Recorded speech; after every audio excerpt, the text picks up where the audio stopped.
Hi everyone, I'm Kero O'Shea. Welcome to Membership Voice. I'm the coordinator of The Voice and the host for this evening's webinar. A very special welcome to our presenter tonight, Mike Baudinette. How are you, Mike? Really good, thanks, Kero. Good to be here. I want to take a moment to acknowledge the Wadjuk people of the Noongar Nation, who are the traditional custodians of the land on which I'm hosting tonight's webinar. I'd like to acknowledge the strength of their continuing culture and offer my respects to elders past, present and emerging. But now to get things underway, to tell us all about the magic of Morisset media, here's Mike Baudinette. Over to you, Mike. Thanks, Kero. I'll just share my screen, and as I do, I'll just thank everyone for turning up. It's great to see a number of familiar faces in the audience, a number of members of my club, which both delights me and terrifies me because it means I'll have to be particularly careful not to be telling too many porky pies because they'll catch me out. As you can tell by the cover sheet, today's presentation is going to be largely about Facebook. So you might be able to imagine my horror in waking up this morning and the first piece of news I read was that Facebook had crashed worldwide, been down for several hours, and people were suggesting that Facebook may never come back. So I thought, well, this is going to be probably the most embarrassing and probably shortest webinar that I'll ever give. But luckily, Facebook is back up and running. So hopefully a few of the points I make tonight might still be relevant. So look, if I had $1 for every time I hear a Rotarian say, I'm not interested in Facebook, I'm not on Facebook, or I don't even follow our club's Facebook, I often think to myself, well, you know, what a shame. So many clubs underestimate the value and the power that a good Facebook presence can give them. But before I start, I do need to make a comment along the way, and that is an acknowledgement. Just over 2 years ago, I knew a heap less about social media and Facebook than I do now. But I was put in charge of digital promotion for a new festival that our club was about to launch. And fortunately for me, right about that time, our District 9670 marketing team held a one-day workshop that covered social media, branding, creating content, and Facebook. Two young Rotarians, Jesse Lackey and Sean Stoneman, both professionals with marketing skills and social media, presented a fantastic workshop that helped me enormously, and it lit a creative fire underneath me. So everything that followed was due to their inspiration, and I offer them huge thanks and huge respect. So it should be no surprise to everyone that community engagement is important for a Rotary Club. We're a community service organisation. But not everybody knows that community engagement is also magnetic. What do I mean by that? Well, community engagement attracts things. It attracts things we need. It attracts things that are like oxygen for a Rotary Club. Community engagement attracts interest, new members, donations, and ongoing community support. Now, when I put up this slide and suggest that media is essential for effective communication, for effective community engagement, I can just about hear a few of the older Rotarians in the group thinking, oh, well, we let our actions speak for us, or we like to engage face-to-face when we're fundraising or working, or they use the well-worn cry, Rotary clubs don't brag about what they're doing. And then I think, well, really? That's too bad, because very few people actually get to see what you're doing and get to engage with you face-to-face. Even if your club, think about it, even if your club was working in multiple communities at multiple locations every day, or at least every weekend, only a tiny portion of the community will actually get to see you. And even less of them will be able to come up and spend time with you face-to-face. But media allows you to engage with a huge number of people, whether they saw you sizzling sausages at Bunnings last weekend or not. And importantly, if you're not using media to engage, then you can be sure your competitors are. And your competitors are every other organisation that is looking for community support, donations, new members, all the things that we're looking for. So if we're not using media to engage, we're just giving them an open stage to talk. So media, face-to-face engagement is necessary, but it's never enough. Media allows us to reach people who weren't there. And that is most people most of the time. But then I guess the question becomes, well, which media? What are we talking about? Now, another declarative statement that'll probably annoy some people, but I'm going to say it straight up. Social media is the best media. Many clubs that actually do value media are still trying valiantly to get stories in local newspapers, on radio, or even on TV. But these are the hardest forms of media to access. Grumpy old men, grumpy old editors, maybe even grumpier than most old Rotarians, they're the ones who decide what's newsworthy, what gets printed, and what gets published. Now, I can only imagine the reason that so many clubs still focus on trying to get traditional media is because they're dominated by people over 60. And for those people who are the tail end of the baby boom, the daily newspaper and the 6 o'clock news is the most important way they get their information. But it's not the most important way that a lot of people get their information now. Younger people especially avoid those sorts of media. Today, more and more people get more and more of their information through social media. So unless you're happy engaging with a small, aging, and rapidly diminishing section of the community, you need to engage them where they are and where they're getting their information. But even more importantly than that, social media is self-curated and self-published. You get to decide what's published, when it's published, and to whom it's published. So social media gives you the power that all those grumpy old editors used to have, and you get to have it. Now, this was the slide that I thought was going to bomb like crazy tonight if Facebook was still down. But Facebook, I put to you, amongst all the different forms of social media, is probably the one that has the features that make it best for a Rotary club. So, why is that? Well, I think it's still the largest social media platform out there. And while a lot of other platforms, maybe predominantly text like Twitter, or predominantly photos and videos like Instagram, Facebook allows you to publish content that's got text, it's got videos, it's got photos, it's got live streams. It covers the lot. It also has features that allow you to schedule posts and to analyse how effective you are being at engaging with your communities. But here's the really, really, really most important thing that makes Facebook different to all other forms of social media.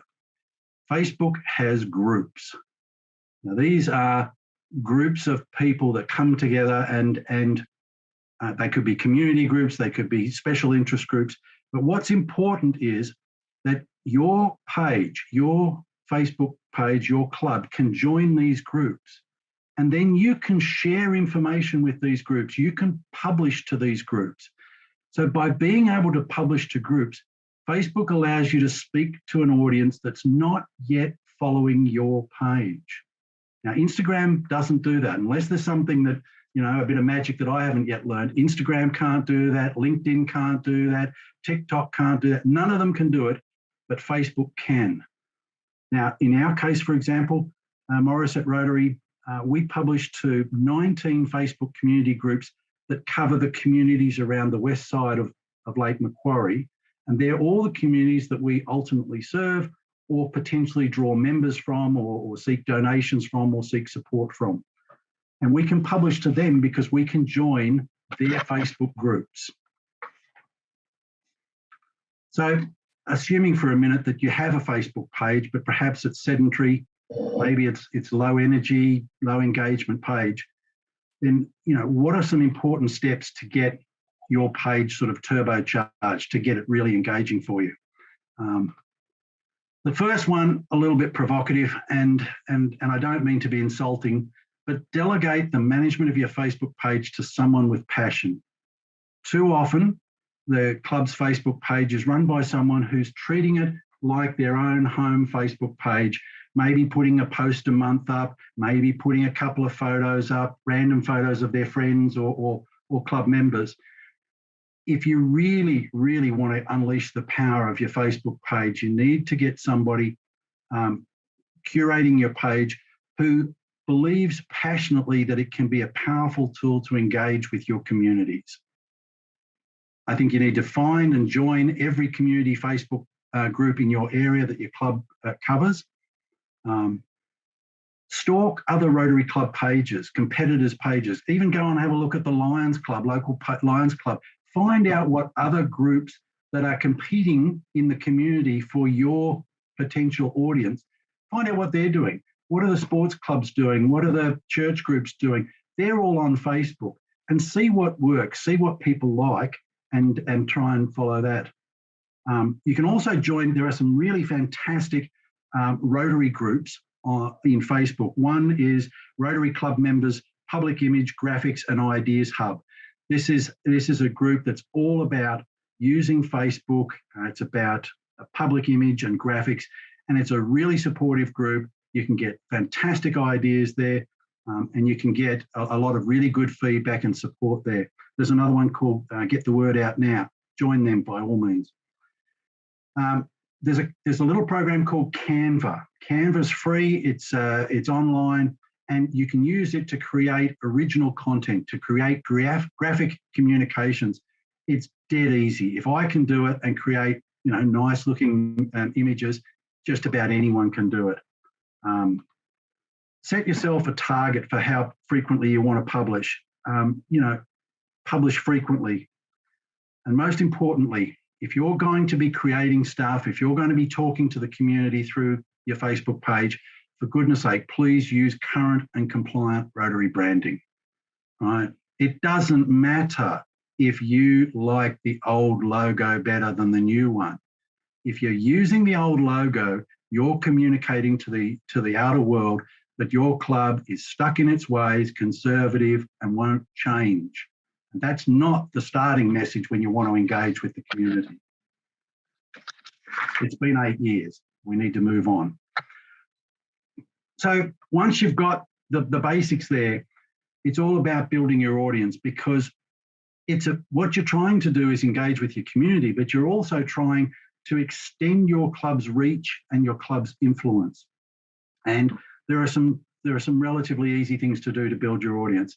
Post frequently.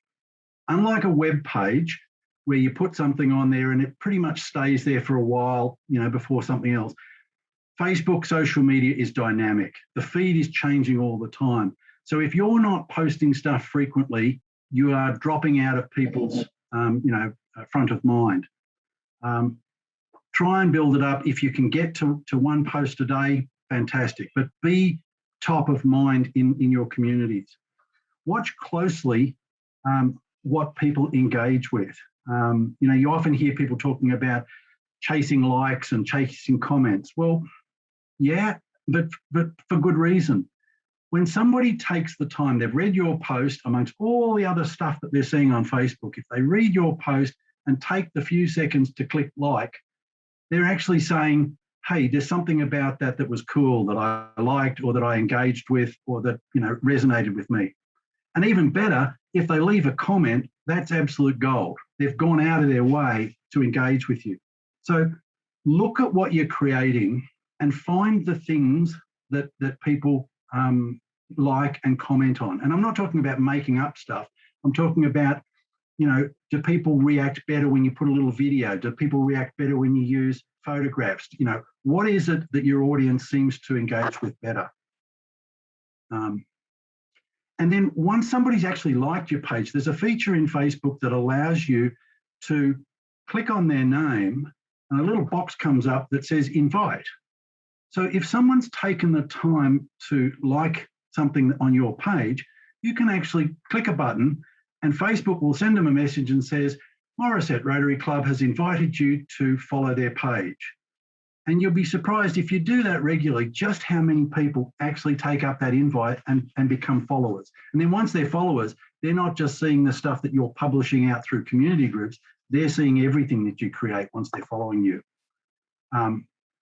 Pose questions, invite comments, respond, engage. I mean, it's called social media. Duh. It's about engaging with people.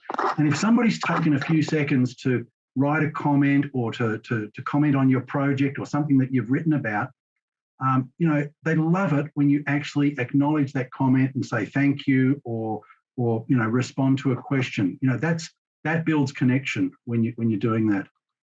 Don't be afraid to ask other people to share your content. You know, you've got a lot of your followers. You know, if they start sharing your content, then all of a sudden it just goes viral and grows and grows. Importantly, remember what your Facebook page is about. Your Facebook page is not your bulletin. It's not for communicating to your members. You communicate to your members through your meetings and through your emails and through your bulletin. Your Facebook page is talking to the world of people that are not yet Rotarians, but you hope might become Rotarians. So when you're telling stories, think about it from the point of view of someone in the community who doesn't yet know Rotary, doesn't understand all the acronyms we use, doesn't understand any of the inside jargon, and make them interesting stories to the general public, because that's who your Facebook page is talking to. And yeah, okay, you hear the old thing, Rotary clubs don't brag, but telling your stories, telling who you are, what you do, who you're trying to help and how you're going about it, that's not bragging. That's inviting other people to become part of the story and understand, what you're trying to achieve. So this is a photograph of Audrey. Audrey is the monstrous plant in a movie called The Little Shop of Horrors. And Audrey is famous for growing out of control. And all through the movie, Audrey keeps demanding to be fed. Says, feed me, Seymour. And I thought that's sometimes how I feel about our Facebook page, because I've created a bit of a monster here. And in order to hit my goals of having a post a day, if I can, I'm constantly having to feed the content monster. I've got to find content or create content. So, if you go down this path, you've got to be prepared to beg, borrow, steal, repurpose, repackage, find content wherever you can in order to sort of get the frequency you're looking for. Never make the mistake of telling a story in one piece if you can break it down into 3 stories. So if you've got a project coming up, do a post and tell people, hey, we've got this really cool idea, this great project, here's what we're going to set out to do. Then maybe another post a little bit later showing Rotarians up to their arms in mud or whatever it is they're doing that thing and having a ball doing it. And then another post later, hey, here's that project we told you about and we showed you we were doing. It's now finished and here's the outcome. If you're looking for content, don't let a good story be a 1-part story if you can make it a 3-part story. Also, have a think about the different types of content and try and sort of rotate them around. So I've got a bit of a list in my mind that sort of goes, okay, we've had a meeting. Is there anything interesting I can report from this meeting? Particularly, has there been a guest speaker? Did they have a good presentation? Can I summarize that? Can I take a few pictures out of that? Are there any good stories about projects? Are there any good Rotary stories going on?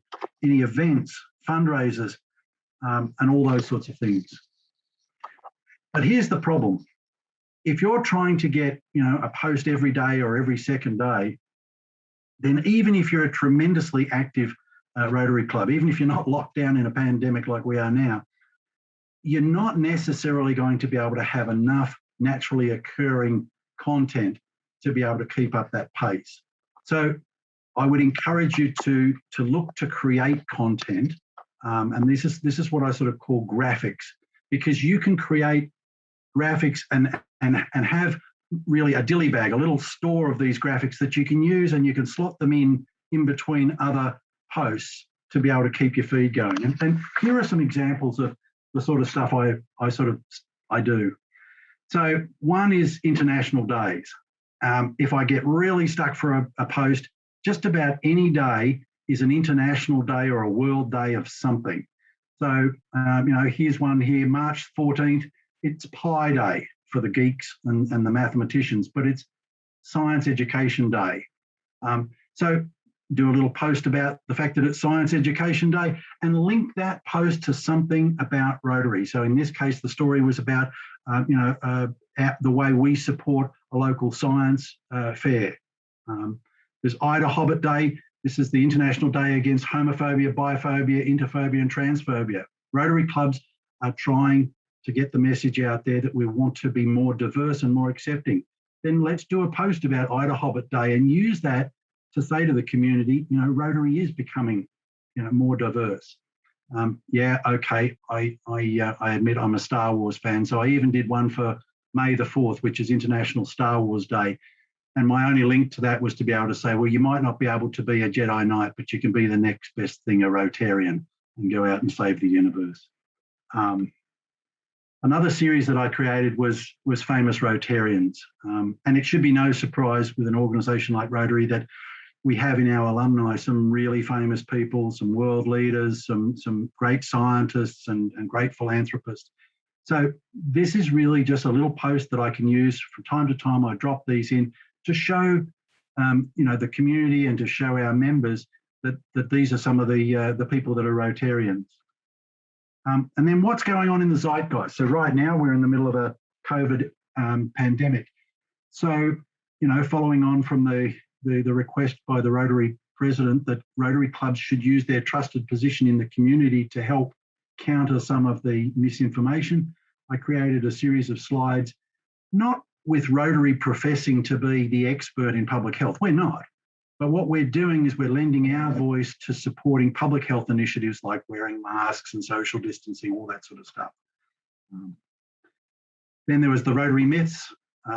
This was where I took every one of the sort of old stereotypes. Rotary is an old man's club. It's a business networking club. It's Rotary only does sausage sizzles. And to each one of those myths, I was able to contrast that and say, well, not my club. This is what my club's really about, and show that the modern Rotary is different to all of those old stereotypes. And down the bottom of each slide was all the contact information. So this was a series of membership slides. Service above self. This was, that's our motto. So I thought, well, okay, what do other people, famous other people, said about service, about philanthropy, about volunteerism? And of course, the most important person that we should be quoting is Paul Harris. What has he said? And in each of these, the point I want to make is all of this stuff is made using Canva. It's all really simple, and you're only limited by your imagination. So once you've come up with an idea for a series, you create the first slide, and then, I like to keep them all looking like the same template for that particular series. So then it becomes very easy. You're just changing the graphic, changing a little bit of content, bang, bang, bang. Before you know it, on a wet Sunday afternoon, you've created 50 slides, and you've got them up your back pocket when you're running short of something to put up on your Facebook feed. So I guess the next question is, well, what have we learned? Now, I want to give the message here that I'm really still a beginner at this, and I'm not trying to be prescriptive. What I'm talking about here are, what are the things that I've found is working for us, and hopefully, some of those things might also be useful to you as well. Firstly, publish often, publish every day. We've covered that before. Share your posts widely to community groups. Not every post, but the ones that you think will connect with community, do that. Find out when your audience is viewing and publish then. So, very quickly I worked out that if I publish something between 7 and 8:30 in the morning, or between 5 and 7 in the evening, I get lots of engagement. If I publish in the middle of the day, it's barren wasteland. Nobody's seeing it. So, get to people when they're trolling their Facebook. Community groups absolutely love to see content that shows Rotarians actually doing stuff. There's this old stereotype out there that Rotarians, it's all about checkbook charity. We raise the money and we just give out big checks. But what I have found is when I do posts that show Rotarians actually making stuff or doing stuff, the engagement goes through the roof. People just love to see that. And when you're telling your stories, tell stories of how other people are helping you. So if people are helping you with stuff, tell those stories, because that then generates other people wanting to help you as well. Publish interesting photos or little videos. Try and stand out from the pack. There's a whole lot of rubbish on Facebook, and you've got to try and make your images stand out. So, I'll give you a couple of examples. If you're going to do a post about a guest speaker, don't just get a photo of a random stranger standing up at a lectern. Nobody else out there knows who that person is, and it doesn't really do anything for the post. Try and maybe use a few slides from their presentation, and maybe somewhere in there you can put a picture of the guest speaker, but don't make it your central picture, because to most people, it's just a stranger standing at a lectern. That's not interesting, but maybe their topic is really interesting. Recently, we had a situation where our club had to, or was donating some money to a local service group for a breakfast club that they had running for the schools to provide, a healthy breakfast for the school kids. And, I was trying to think, well, what on earth are we going to do? Because I had our past president and our new president coming in, going to sort of hand over this check. How do I make that interesting? So we're sitting down at the table, and I said, look, I want to get a photo, guys. Just bear with me. And then all of a sudden, out of the bag, I've pulled a toaster, some slices of toast, some wheat bix and some milk, and set the table up like a breakfast. I gave each of them a slice of burnt toast, and I said, I want you to clink your pieces of toast together like they're champagne glasses. And they're looking at me as if I'm insane. And they said, why? And I said, because you're toasting the breakfast club. Now, that's got to be the dumbest, naffest dad joke out. But I tell you, they started to crack up laughing. I got a fantastic photo, and that photo and the story got an enormous amount of engagement. So, don't be afraid to do something a bit naff, a bit silly, because it'll often get cut through. People will react to it. So, okay, I guess the question would then be, well, how's it all going? In the 18 months that we've sort of really been working hard on this, I've managed to increase the following of our Facebook page from 300 to 3,500 followers. Because I'm also sharing content to Rotary groups, because I want to make connections with our club and Rotary clubs around the world, I've now got over 500 Rotary clubs, Rotaract clubs and district pages that follow our page, and we're picking up about 5 a day of new Rotary contacts as well. We published to 19 local community Facebook groups, which is about 151,000 members, 15 international Rotary Facebook groups, which is about 200,000 members. So that's a lot of engagement and a lot of influence that a little club can have by using this tool. And what are the benefits? So why bother? Why are we doing this? Well, there are some really tangible benefits. Higher community engagement and recognition. When I started this journey, there was a bit of a thing going on, a bit of a disaster going on, and I overheard someone say, oh, you should get the such and such Lions on the job. They're fantastic. And I thought, hang on, why wasn't their first reaction, see if Rotary can help? I wanted us to be top of mind. Now, after 18 months, it's quite common now when we're selling tickets or when we're doing stuff, people will come up and say, oh, Morisset Rotary, I've seen you guys on Facebook, or I knew you were going to be here. I saw your Facebook post about this. So it's tangible evidence that people are connecting, what they're seeing on Facebook to us when we're out in the community. We're able to use Facebook to promote, that festival that I talked about at the start. It was a first-time one-off festival, and we got quite a big roll-up to that. We've been able to use Facebook to support fundraising, barbecues and raffles by actually doing some online sales as well. And when the pandemic started, we started a project where we were making masks. We call it our Masketeer project. So making fabric face masks and donating them first locally. Then we started, when the pandemic got under control in Australia, we started to donate them to places all around the world. And then more recently, via the Flying Doctor, we've been putting masks out into Indigenous communities.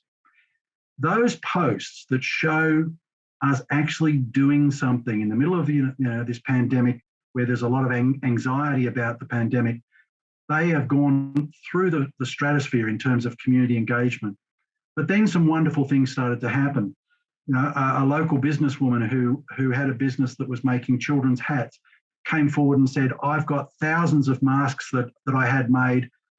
I'm not going to be selling them now in Australia. I want to give them to you and I want you guys to donate them with your masks. That was absolutely fantastic. We've had people coming forward and giving us fabric, donating money for the freight, making masks and giving them to us and saying, hey, we want our masks to go with your masks. And that's all because we're telling the story and giving people an opportunity to do something, to help. If they connect with the project and go, well, that's a great idea, I'd like to help. So that's been a real winner. There's even been times where we've asked for cash donations for other projects because we've had a special appeal, and we've got that. We've formed a lot of new links with other clubs around the world, particularly through that Masketeers project. We needed to get masks into India. I went on Facebook, found some Rotary clubs in the local area, said, hey, we've got masks, can you get them to underprivileged people? Bang, there's a new friendship formed and a collaboration that's working. And then on top of all of that, new members.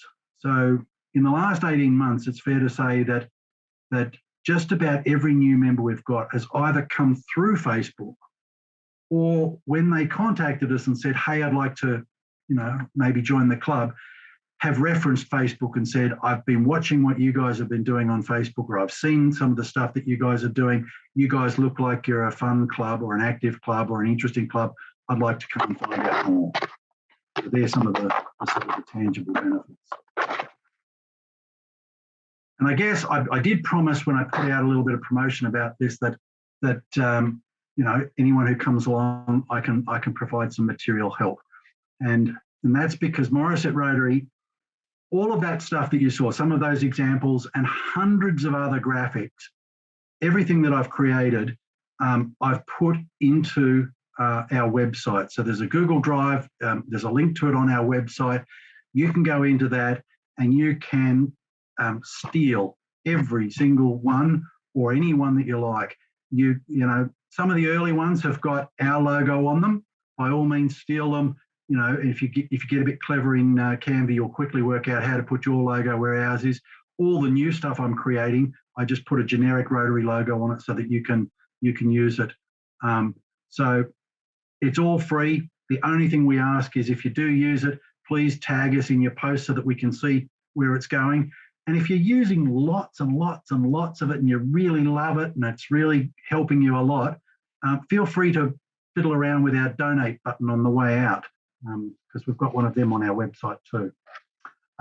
Happy if you've got a public image person or someone who's just starting out on this path to do like Sean and Jesse did for me and just share it forward. So, if they contact me through Facebook, I'm happy to help if I can.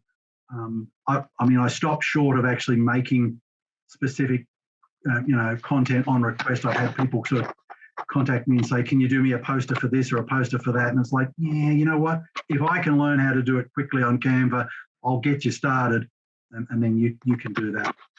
And then I will go back to my earlier NARCI point, and that is, if you're still publishing stuff on your Facebook page with the old Rotary wheel, you're on your own.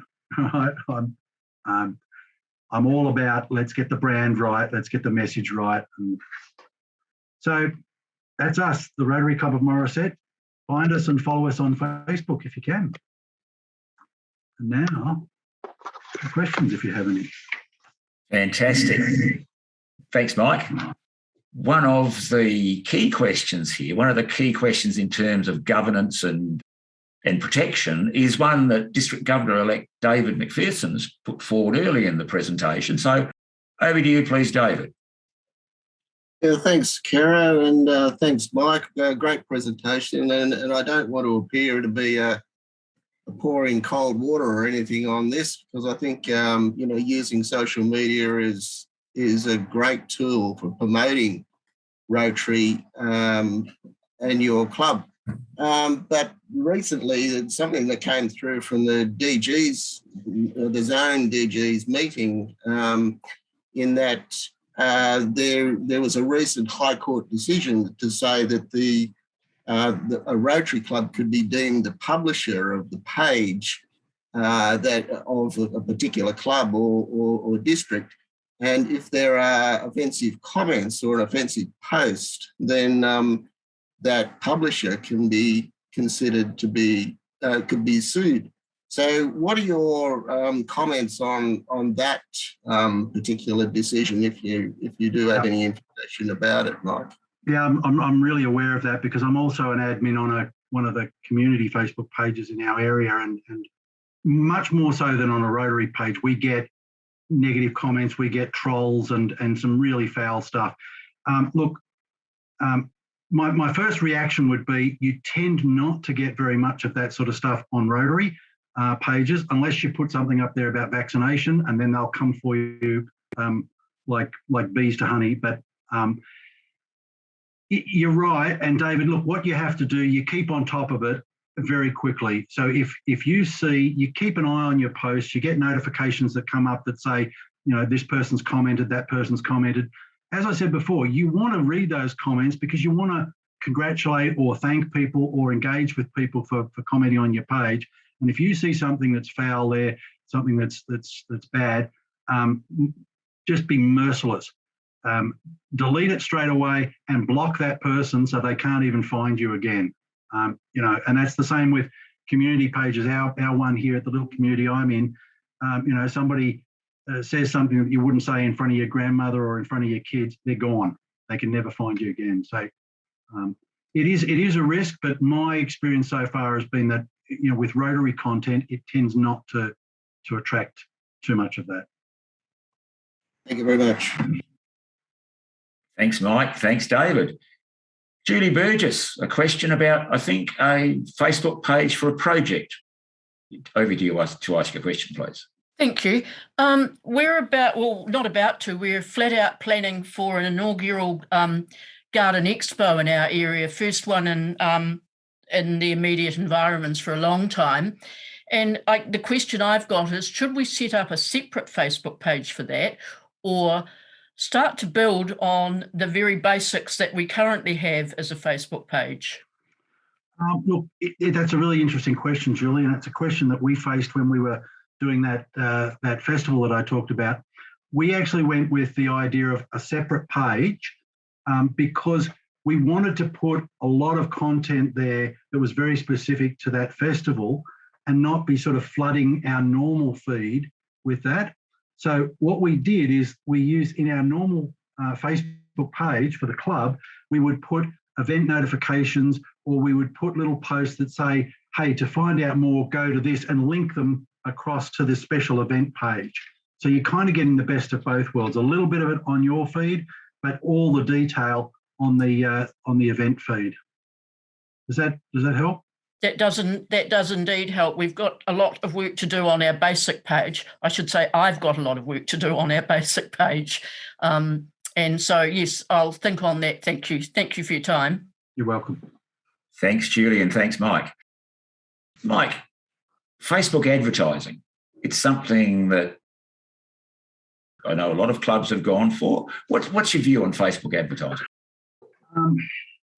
Look, I know that some people use it very effectively. The young fellows that taught me everything I know, Sean and Jesse, they use it, but maybe they know some tricks that I don't know. I did use it for that festival, and what I found was it said, if we spend this amount of money, and as you click boxes to tell it how you want to, scope up your ad, it will tell you theoretically how many people you're going to reach above and beyond your normal reach. And what I found invariably was that the result I got was a tiny fraction of what the algorithm told me I was going to reach. So either it's not as good as I thought it was going to be, or I'm doing something terribly wrong. In the end, I looked at it and said, well, because I'm talking directly to community groups, and these are people that have signed up to a Facebook page because they're interested in what's going on in the community, it's better for me to talk directly to them through posting to those pages than to do it on ads. But listen, billions of dollars get spent around the world, every week on Facebook ads, so they must work. But if people were wanting to go down that path, I think they would do well to get some advice from someone who knows the intricacies of making it work. Thanks, Mike. A question about another aspect that maybe not all page operators really consider. Diversity, equity and inclusion are really a very, very important part of the fibre of Rotary these days. How do your page operations influence those things for Morisset Rotary? Diversity, equity and inclusion. Well,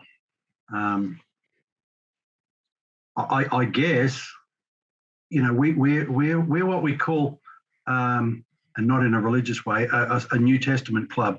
We're a club that, some time ago went through a pretty big change, looking at all the stuff that was what we consider not to be core to Rotary, but could effectively be barriers to new members coming. A lot of the palaver stuff, maybe the singing the songs, the stuff that you'd see as ritual, not as being absolutely core to the values of Rotary. So a lot of the time I like to focus on that, about the fact that, Rotary clubs, or our Rotary club, I can only speak for our club, but our club is men and women, young and old. We have family groups in our club. We have people that come from professional backgrounds, domestic homemakers, people from every background. And so the message that we want to give is that we're a group of like-minded people, and we're not necessarily the old Rotary, which was the top of the town, the CEOs, the people that owned the town. We're ordinary folk from all different backgrounds, and the common factor is that we want to have fun together, become good friends, and make a difference in our communities. So that's kind of the message. It's a very localised message to us. I've just seen a question there from Nadine. Nadine, would you like to ask your question about International Days? Oh, sorry, it wasn't more of a question. It was more of that's how equity and diversity can be recognised, is through recognition of International Days, Mental Health Days, Are You OK Day, local days of significance. Absolutely. Absolutely. Thank you for making that point. Mike, a question about beginners. You've offered a lot of great advice in the presentation to them. What are the most common mistakes that an inexperienced Facebook page operator is likely to make? Oh, gosh. I think not keeping an eye on what the feedback is. You create something, you think it's pretty good because obviously you've created it and you think it's good enough to go and publish it. You need to take the feedback in the form of likes or engagements or shares or that sort of stuff. And, sometimes it's harsh feedback. Sometimes you create something and you think that was a really good story, or that was a really good graphic or something like that, and nobody reacts to it. And it's like really disappointing. Well, you're not doing it for yourself. You're doing it for a different audience. And so I think being attuned to what the communities respond to, what they resonate to, and what they engage with, I think is what you need to do. And therefore, the big mistake is thinking about it from the point of view of that you're sharing to Rotarians rather than you're sharing to the community and what do they need. Thanks, Mike. Early on in the piece, I think Gemma Holmes from Nashville made a comment about the voice that's used. Gemma, are you still there? Would you like to put that would you like to put that as a question to Mike? Because I think there was a question sort of hidden behind that comment. Yes, thank you. Thank you. This is a great presentation. And to be up at 3 o'clock in the morning to listen to you guys is worth it. So, I really appreciate that. I would like to, it's a question, but also a suggestion. I run the district page as well as the digital content and everything for our district. And that's been in the last year and a half. And one of the things that I have learned with the a number of clubs in our district. By the way, we are in a rural Tennessee area. It says oftentimes the person who runs the Facebook page has more of a personal ownership of the page and not necessarily a 30,000-foot worldview from Rotary. And we've had things from everything from streaming church services on the page to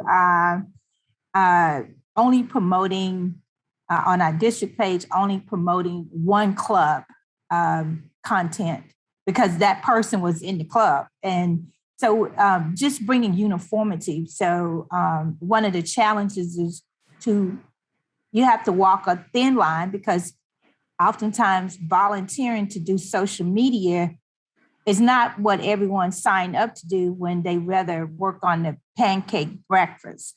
So I've had to be consistent from our district page, but also constantly, not in a battering way, but just being an example of this is Rotary and this is more for your personal page and not necessarily representing the club, the district, or the international organization.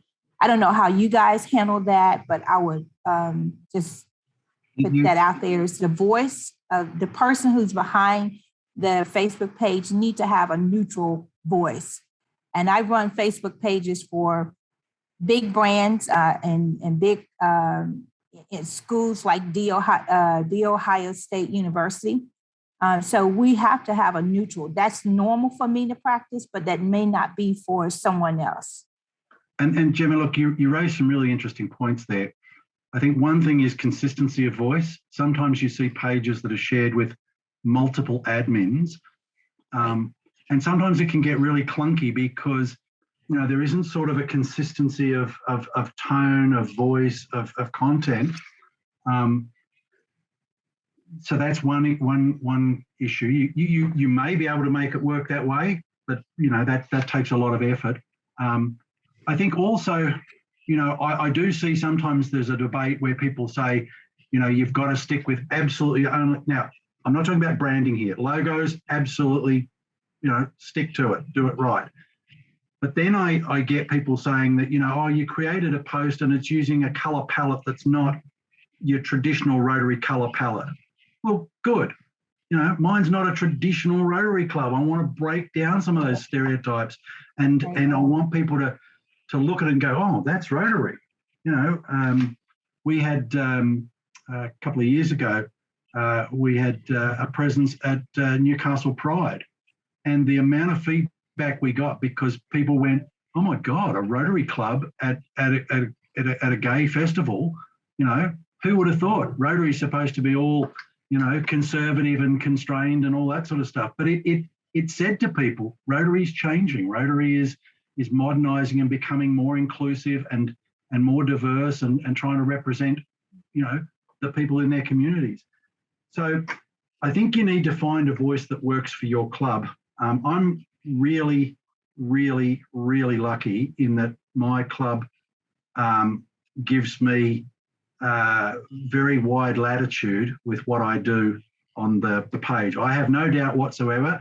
They're very interested, and if I step out of line, they'll pull me back, back to the line very, very quickly. It hasn't happened yet, and I think that's because the first thing I think about is it's not about what Mike's saying. I'm saying something representing, first of all, my club. Secondly, a worldwide organisation that has a trusted brand in the communities all over the world. And, I can be creative, I can be fun, I can be a bit flippant, but by goodness, you've got to respect the fact that you're speaking for other people and you're speaking for an international brand of trust. So I think that's what keeps you on the straight and narrow as well. Thank you. Thanks, Gemma. Thanks, Mike. David Anderson has a question about how you got members involved and took them along with you. Over to you, please, David. No, Mike, this is terrific, mate. My question really is that, to break step from what I guess others would believe would be traditional Rotary style, and take people on a journey using social media, social platform, and using the steps that you took. There might have been some people who might have resisted that change or didn't see value in that change. What did you do to lead them through that, if you like, that initial startup, and then bring on the journey with you? Because it's got to be the total club that gets involved, I suspect. What do you do to get those people engaged as well? David, I wish I could tell you, but I got to say, I've just had the inside run. I'm just so lucky. The club that I joined is a very progressive club. They're very engaged, and if you're doing something on behalf of the club or for the club, and they like what you're doing, they'll just get behind you 100%. So, mate, I genuinely, and I am bragging a little bit about my club. It's a wonderful club. And I have to say that because I can see quite a few of them in here tonight. But I got an inside run, mate. I really didn't get any resistance at all. So I'm sorry, mate. I don't know that I have the answers to that one. No, all kudos to you, mate. Thanks anyway. That's good. Kudos to them. The whole club. Yeah, thanks, David. Thanks, Mike. Mike, you mentioned and given some great information about using Facebook groups tonight. But looking at it in a different direction, a number of clubs have created Facebook groups to either handle their club business online by way of a private Facebook group, or to promote the club, perhaps by way of a public Facebook group. Do you see value in those sorts of initiatives by clubs in terms of using groups? Sorry, I just had to let my Cocker Spaniel in, or I'd be scratching at the door. Look, if you're going to use a private Facebook group for your club, I think that can be really helpful. I think that's an internal communication. That's like having a phone tree, or a little a Facebook Messenger group that everybody chit-chats on. That's an internal tool where you're really sharing fun photos and joking and stuff like that, or sharing information. So if it's used that way, I think it's really good. But I would look at it. I would be very careful to petition the different types of communication channels you've got. What's internal and private to the club? What's outward facing to the world, so that you don't sort of cross the two over. And as I talked about before, one of the big mistakes is you read a Facebook page and it really looks like it's just those club members talking to each other on a public facing Facebook page. And, that's fine, but, it's like you go to somebody's place and you're seeing a slideshow in the old days when we had slides, and you're seeing the 200th photo of some random person you don't know standing in front of a memorial or a landmark, and it's like, please, no more. That's not what you're trying to do with your outward-facing communications. You're trying to make it fun and engaging. Thanks, Mike. A question about, as a Facebook specialist, a question about other platforms. Because obviously we have different Rotary clubs, we have different types of Rotary clubs. Would you say that Facebook was the best option for all of them? Or do you have a view on perhaps whether clubs should use other social media platforms? What are your thoughts on that? First of all, I challenge the idea of being a Facebook expert. I know a little bit more than the beginner, and I've had a bit of success along the way. Look, I really think it's horses for courses. Find the medium and the channels that work for your club and connect your club to your communities. So, for some people, and like some businesses and some people absolutely swear by Instagram. Me, I started an Instagram page for the event that we had going, and it was okay, but I couldn't find the way to build the audience. I was talking to the people who were already following us, and I'd pick up a few along the way. What I found with Facebook was, because you can push your messages out through Facebook groups and publishing to other groups, you have a way of connecting with people who aren't your followers yet. So for us, Facebook works. I'm sure there are people way smarter than me who know how to build an audience on Instagram. The big wave at the moment is TikTok. I can't see many Rotarians doing the TikTok dances and stuff like that, but maybe there's some young clubs where that's just really going to connect with people. Julie's got her hand up there. She's a TikToker. There might be other clubs, for example, that are more business-based clubs, where LinkedIn works much better for them. I think it's really about find your voice and find the medium that suits your club and connects to the people that you want to speak to. But for us, and I would suggest until you found something else, the power of being able to publish to groups is something that's, to my knowledge, is quite unique and is really powerful with Facebook. And that's why I advocate it. Thank if it doesn't Thank crash. you, Mike. Thanks, Mike. Gemma, did you have a question? Yeah, well, I wanted to just do a comment regarding the audience. One of the things that we've done and to help us find who is actually following us in our clubs, not necessarily who is not following us outside of the clubs, but we wanted to see how many club members are actually, and this is throughout the district, actually use social media. Because what we found successful is that they will share it to their Facebook page. But if we don't know if they're using social media, then we don't really know. So we just did a quick little survey. And then that was eye-opening because we got to see actually why they are on social media. And then that helped us a whole lot in how we were able to curate content for them to not only promote on their own pages, but also for us to be able to use as a tool for those who are non-Rotarian in the same age demographics. So I couldn't help but share that piece of information that we did. Fantastic. Thank you for sharing that one, Gemma. I would add one other little trick there. As you're probably well aware of, if you create a Facebook event and you share that out, as soon as anybody clicks on that event and says they're either going or interested, it spreads that event through their Facebook feed. So you can get tremendous acceleration of your message by doing that. And again, to my knowledge, I don't know of many other social media platforms that have that feature as well. Thanks, Mike. Another useful tip there, Mike. I think that we've been working you pretty hard for this last hour, and I did commit to us going for a maximum of an hour. But I do have one last question for you. It's one I do like. Very well, mate. I'll talk while I've got breath.